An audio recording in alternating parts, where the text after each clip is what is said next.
Selamat siang, perkenalkan nama saya Haji Pangestu, NIM 181074, kelas S1TT 06C. Saya memiliki cita-cita ingin menjadi trader profesional.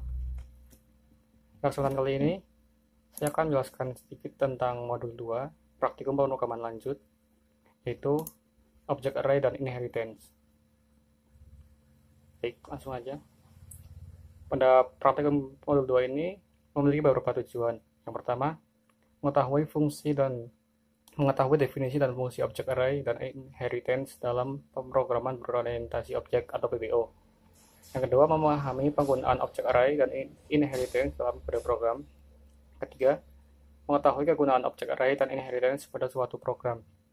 Kemudian yang keempat, membuat program sederhana dengan menerapkan konsep object array dan inheritance.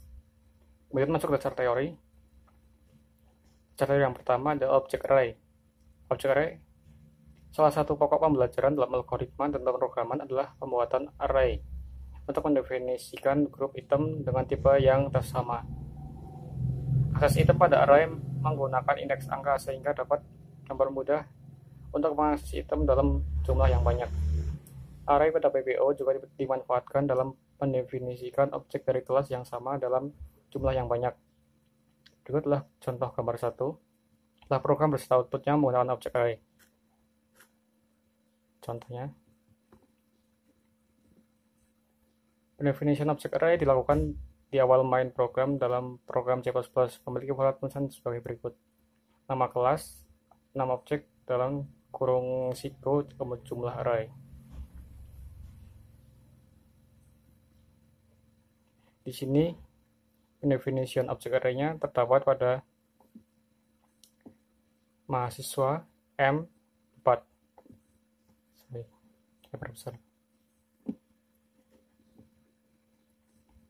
Kedua adalah pengertian pewarisan atau inheritance. Inheritance atau pewarisan merupakan salah satu fitur yang paling powerful dari pemrograman berorientasi objek atau PBO setelah fitur kelas itu sendiri.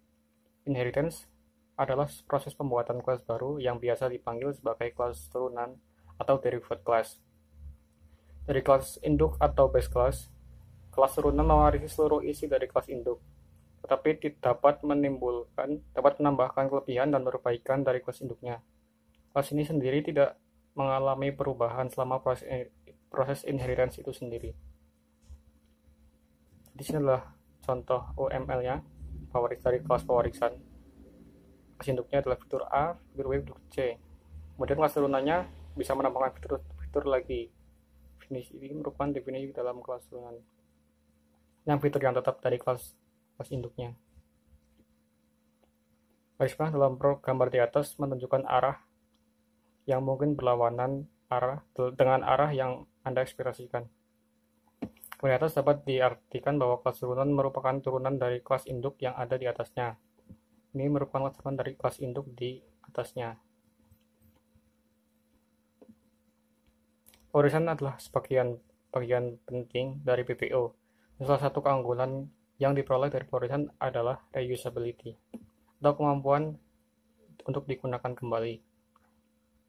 Penggunaan kode program yang sudah ada lebih menghemat waktu, uang, dan meningkatkan kehandalan program.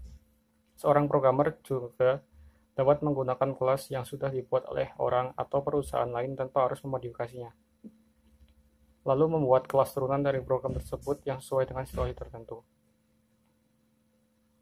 Itulah contoh kelas induk dan kelas turunan. Di mana kelas induknya adalah orto, kemudian kelas turunannya adalah anak. Biasanya, menurut program gambar di atas, kelas anak merupakan turunan dari kelas induk orto. Format penulisan program untuk mendefinisikan kelas turunan adalah sebagai berikut. Kelas nama kelas turunan, -2 akses specifier nama kelas induk. Seperti yang di sini. Ini adalah kelas nama kelas turunan, kemudian -2 adalah public tutup merupakan specifier, kemudian kelas induknya adalah orto. Seperti yang di sini, orto.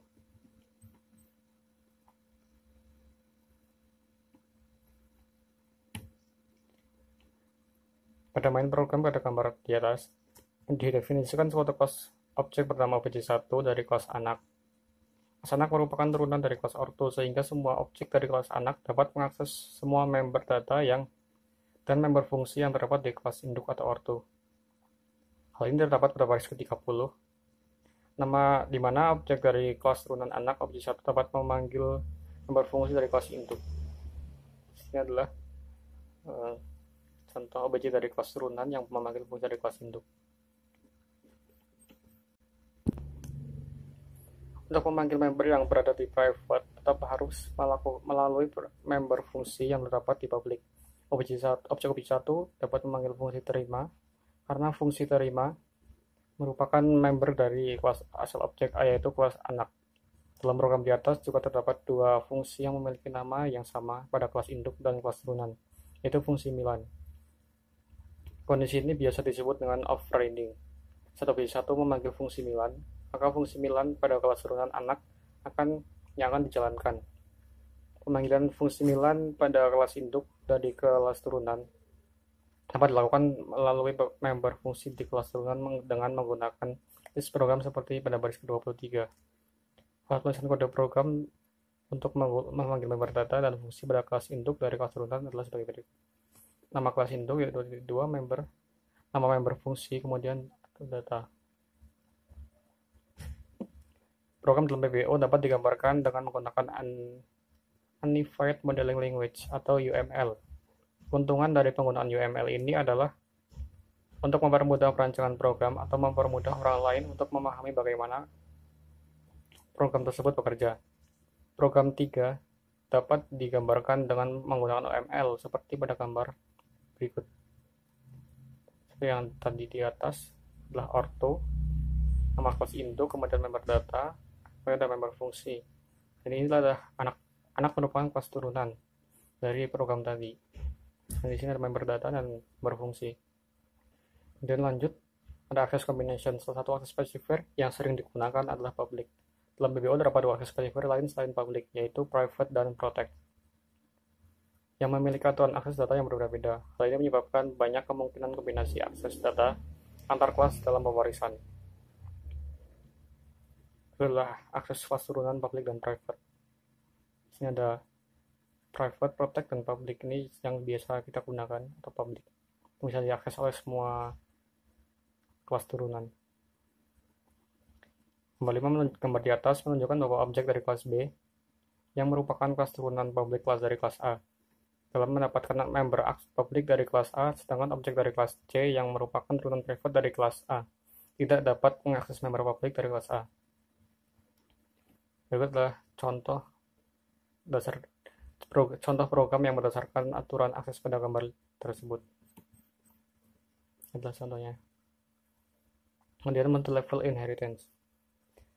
Multi-level inheritance, suatu kelas mungkin saja diturunkan dari kelas turunan lain. Sebagai gambaran dari multi-level inheritance, perhatikan UML berikut. Ya, di sini adalah kelas induknya adalah parent, sedangkan adalah kelas turunan dari parents adalah son dan doctor. Son dan doctor merupakan kelas turunan dari induk parents. Kemudian ada grandson yang merupakan kelas turunan lagi dari doctor. Grandson turunan dari kelas grandson turunan dari kelas induk parents. Ini adalah contoh programnya.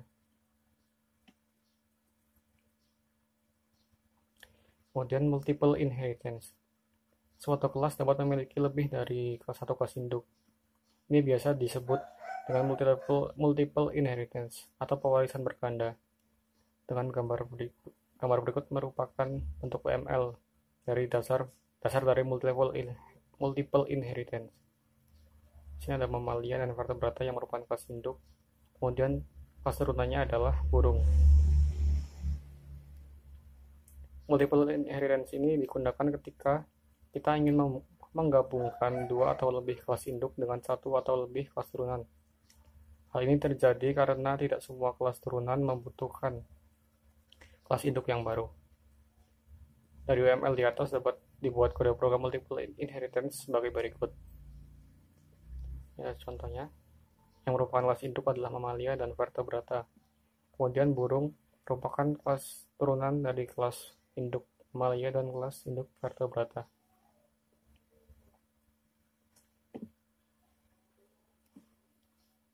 program pada gambar 10 didefinisikan objek B1 menjadi kelas burung, yang merupakan kelas turunan dari kedua kelas induk, yaitu kelas mamalia dan vertebrata. Ketika objek B1 dari kelas burung ini didefinisikan, konstruktor dari kelas induk mamalia bekerja secara otomatis yang terlihat dari output program mamalia hewan yang melahirkan. Inilah mamalia hewan yang melahirkan. Hal ini menunjukkan bahwa objek dari kelas turunan burung tersebut, kelas burung dapat memanggil fungsi pada publik. Kelas induk mamalia,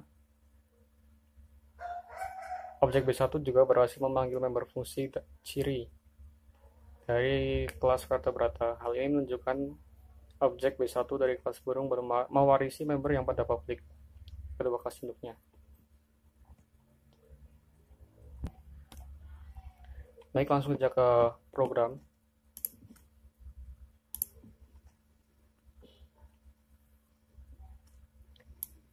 Berikut adalah program yang telah saya buat. Program dari modul 2. Nah, program ini kelas induknya adalah pendaftar, di mana terdapat member datanya, ada cara nama, alamat, telepon, email, dan telepon dan email. Kemudian daftar termasuk konstruktor. Kemudian ada void display yang merupakan member fungsi, yang dimana nanti akan menampilkan hasil dari inputan yang diinputkan. Kemudian ada kelas jabatan, -2 publik pendaftar. Ini merupakan definisi kelas turunan level 1, di mana yang merupakan kelas turunan adalah jabatan dari turunan dari kelas induk pendaftar. Dalam ini juga terdapat satu member data, yaitu posisi. Kemudian jabatan adalah konstruktor. Kemudian ada member fungsi, yaitu void display.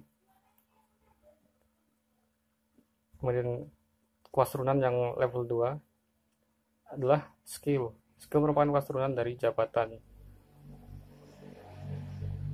Dalam kelas turunan skill terdapat member data bidang.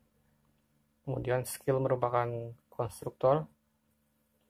Display merupakan member fungsi. Dan selesai. Kemudian ini ada inMain atau main program. Terdapat masukkan identitas pendaftar. Kemudian mengambil skill E1 merupakan definition objek E1 dari kelas turunan skill. Kemudian kita tampilkan data pendaftar, di mana ada E1 di display, merupakan pemanggilan member dari masing-masing kelas. Baik, langsung saja.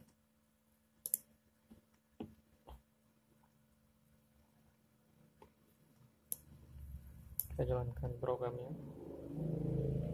Ya, masukkan di list daftar namanya, saya contoh Aji. Alamatnya Purwokerto. Kemudian nomor telepon saya asal aja. Kemudian emailnya saya tulis Aji. Kemudian posisi yang dilamar saya ambil contoh manajer. Bidang yang dikuasai adalah programming.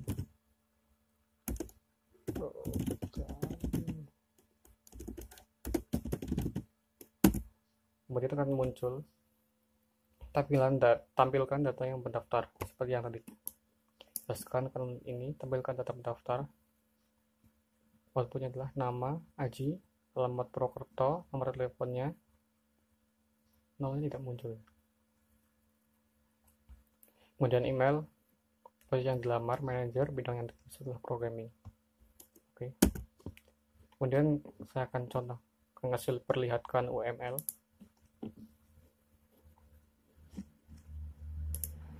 Baiklah, telah merupakan program UML yang tadi. Terdapat satu kelas induk dalam pendaftar, kemudian memiliki member data dan member fungsi. Yang nama member datanya adalah nama, alamat, telepon, dan email. Kemudian member fungsinya adalah void display. Kemudian terdapat kelas turunan, yaitu jabatan, merupakan kelas turunan dari kelas induk tadi. memiliki satu member data yaitu posisi, kemudian memiliki satu member fungsi yaitu void display, kemudian kelas turunan jabatan memiliki kelas turunan lagi yaitu skill, di mana member data yang terdapat pada kelas turunan skill adalah bidang, kemudian member fungsinya adalah void display. Ya, sekian dari saya. Saya punya quote buat teman-teman, yaitu tetap berpikir positif dalam menjalani hari, karena dengan berpikir positif akan membuat Anda melakukan segalanya dan lebih baik ketimbang berpikir negatif. Sekian, terima kasih.